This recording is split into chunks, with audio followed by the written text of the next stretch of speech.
Sketch മീഡിയയുടെ പുതിയൊരു വ്ലോഗിലേക്ക് എല്ലാവർക്കും സ്വാഗതം. നമ്മളിന്ന് ഉണ്ടാക്കാൻ പോകുന്നത് നമ്മുടെ തനി നാടൻ മീൻ പൊരിച്ചതാണ്. ചിലർക്കൊക്കെ പരാതി ഉണ്ടാകും, മീൻ പൊരിക്കുമ്പോൾ അതിൽ മസാല ശരിക്കും പിടിക്കുന്നില്ല, അല്ലെങ്കിൽ മസാല ഒരുപാട് ലൂസായി പോകുന്നു എന്നൊക്കെ. അപ്പോൾ അങ്ങനെയൊന്നുമില്ലാതെ നല്ല പെർഫെക്റ്റ് ആയിട്ട് നമുക്ക് എങ്ങനെയാണ് ഫിഷ് ഫ്രൈ ഉണ്ടാക്കാൻ നോക്കാം.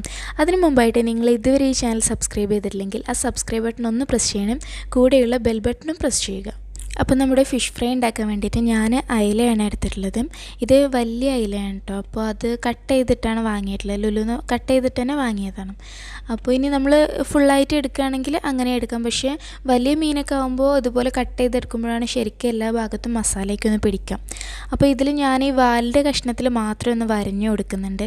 ബാക്കിയുള്ളതൊന്നും വരേണ്ട ആവശ്യമില്ല, ചെറിയ പീസാണ്. അപ്പോൾ ഇനി ഒരുപാട് വലിയ പീസാണെങ്കിൽ ഇതുപോലെ ഒന്ന് വരഞ്ഞു കൊടുക്കുക കേട്ടോ. ഇനി നമുക്കിതിലേക്കുള്ള മസാല റെഡിയാക്കാം. ഞാനിവിടെ ഒരു മിക്സിയുടെ ജാർ എടുത്തിട്ടുണ്ട്. അതിലാണ് ഞാൻ ഈ മസാല പൊടികളെല്ലാം കൂടി ഇട്ടിട്ട് ഒന്ന് അടിച്ചെടുക്കാം, നല്ല പേസ്റ്റ് രൂപത്തിൽ കിട്ടാൻ വേണ്ടിയിട്ടാണ്. അപ്പോൾ ഞാൻ അതിലേക്ക് ആദ്യം 2 ടീസ്പൂൺ കാശ്മീരി മുളക് പൊടി ഇടുന്നുണ്ട്. നല്ല ഒരു കളറ് കിട്ടാൻ വേണ്ടിയിട്ടാണ്, നല്ല റെഡ് കളറ് കിട്ടാൻ വേണ്ടിയിട്ടാണ് കേട്ടോ. പിന്നെ 1/2 ടീസ്പൂൺ മഞ്ഞൾപ്പൊടി, അതുപോലെ 1 ടീസ്പൂൺ മല്ലിപ്പൊടി, പിന്നെ ഒരു 1/2 ടീസ്പൂൺ കുരുമുളക് പൊടി ഇട്ടാൽ നല്ലൊരു എരിവ് കിട്ടാൻ വേണ്ടിയിട്ടാണ്. അതുപോലെ 1/2 ടീസ്പൂൺ ജീരകം, പിന്നെ 1/2 ടീസ്പൂൺ ജിഞ്ചർ ഗാർലിക് പേസ്റ്റ്. ഇനി ഇഞ്ചിയും വെളുത്തുള്ളിയും അല്ലാതെ ഇട്ടാലും കുഴപ്പമില്ല, ഇതിലേതായാലും അരഞ്ഞു വരുമല്ലോ. അപ്പോൾ ഞാൻ പേസ്റ്റ് ഉണ്ടായതുകൊണ്ട് അതിടുന്നു. പിന്നെ ആവശ്യത്തിന് ഉപ്പിട്ട് കൊടുക്കാം. അത് കഴിഞ്ഞിട്ട് നമ്മൾ കുറച്ച് കറിവേപ്പില കൂടി ഇതിലേക്ക് ഇട്ട് കൊടുക്കുക. കറിവേപ്പില ഇതിൻ്റെ കൂടെ നമ്മൾ അരച്ചെടുക്കുമ്പോൾ മസാല നല്ലൊരു ടേസ്റ്റ് ഉണ്ടാവും. പിന്നെ ഞാൻ കുറച്ച് വിനാഗിരി ഒഴിച്ച് കൊടുക്കുന്നുണ്ട്. അപ്പോൾ വിനാഗിരി ആ ഒരു പുളി കിട്ടാൻ വേണ്ടിയിട്ടാണ്. കുറച്ച് ഒഴിച്ചാൽ മതിട്ട്, ഒരുപാട് വേണ്ട, അപ്പോൾ പുളി കൂടിപ്പോവും. കുറച്ച് ഒഴിക്കുക. പിന്നെ ബാക്കി നമ്മൾ കുറച്ച് വെള്ളം ഒഴിച്ച് കൊടുക്കുക. വെള്ളം ഒരുപാട് കൂടണ്ട, വെള്ളം കൂടിപ്പോയാൽ അത് ഭയങ്കര ലൂസായി പോകും. അതുകൊണ്ട് കുറച്ച് വെള്ളം ഒഴിച്ചാൽ മതി. നമുക്കിത് നല്ലോണം അരച്ചെടുക്കാം മിക്സിയിൽ.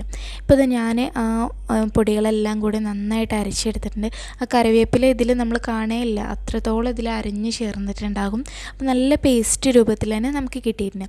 ഇനി നമുക്കിത് മീനിൽ തേച്ച് പിടിപ്പിക്കാം. അപ്പോൾ ഇതുപോലെ നല്ല പേസ്റ്റ് രൂപത്തിൽ തന്നെ കിട്ടണം കേട്ടോ. വെള്ളം കൂടിപ്പോയാൽ ഇത് ഭയങ്കര ലൂസായി പോകും. അപ്പോൾ ഇത് ശരിക്കും മീനിൽ നിൽക്കില്ല, അതിൽ നിന്ന് ഇങ്ങനെ ഒലിച്ച് പോകാൻ തുടങ്ങും. അതുകൊണ്ടാണ് ഞാൻ വെള്ളം കുറച്ച് ഒഴിച്ചാൽ മതി എന്ന് പറഞ്ഞത്. നമ്മളിത് മീനിൻ്റെ എല്ലാ ഭാഗത്തും തേച്ച് കൊടുക്കാം. എല്ലാ ഉള്ളിലും, അതായത് നമ്മൾ വരഞ്ഞിട്ടുണ്ട് അതിൻ്റെ ഉള്ളിലും, അങ്ങനെ എല്ലാ ഭാഗത്തും നമ്മൾ ഒരുപോലെ തേച്ച് കൊടുക്കണം. പിന്നെ ഈ വീഡിയോ കാണുമ്പോൾ ചിലരൊക്കെ വിചാരിക്കുന്നുണ്ടാവും, എന്തപ്പോൾ ഈ മീൻ പൊരിക്കുന്നതൊക്കെ ഇങ്ങനെ കാണിക്കാനെന്ന്.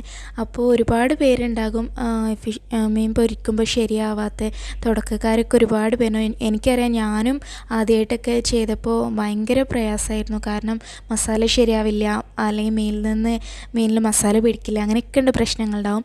അപ്പോൾ അങ്ങനെയൊക്കെ ഉള്ളവർക്ക് വേണ്ടിയിട്ടാണ് ഞാൻ പറയുന്നത്. അല്ലാത്തവർ ക്ഷമിക്കുക. നമുക്ക് വേറെ നല്ല റെസിപ്പീസ് നമ്മൾ അടുത്ത വീഡിയോസിൽ തന്നെ ഉണ്ടാവും ായിരിക്കും. ഇപ്പോൾ നമ്മൾ മീനിൻ്റെ എല്ലാ ഭാഗത്തും നന്നായിട്ട് മസാല തേച്ചിട്ടുണ്ട്.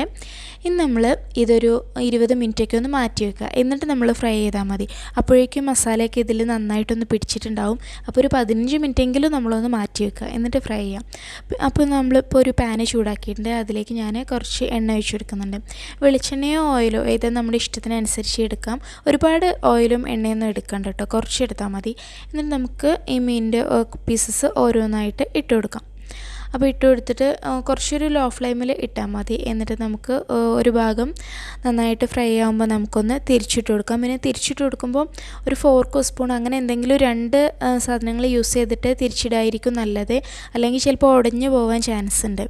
അപ്പോൾ അങ്ങനെ ഇല്ലാതിരിക്കാൻ വേണ്ടിയിട്ട് ഞാനിപ്പോൾ ഒരു കത്തിയും ഒരു ഫോർക്കും വെച്ചിട്ടാണ് തിരിച്ചിടുന്നത്. അപ്പോൾ മറ്റേ സൈഡും കൂടെ വെന്തിട്ടുണ്ട്. ഇപ്പം നമ്മുടെ അടിപൊളി അയില ഫ്രൈ റെഡി ആയിട്ടുണ്ട്. നമ്മുടെ തനി നാടൻ അയില ഫ്രൈ റെഡി ആയിട്ടുണ്ട്. മറ്റൊരു അടിപൊളി വീഡിയോയിലൂടെ നമുക്ക് വീണ്ടും കാണാം. ചാനൽ സബ്സ്ക്രൈബ് ചെയ്യാത്തവരുണ്ടെങ്കിൽ സബ്സ്ക്രൈബ് ചെയ്യാൻ മറക്കരുതേ.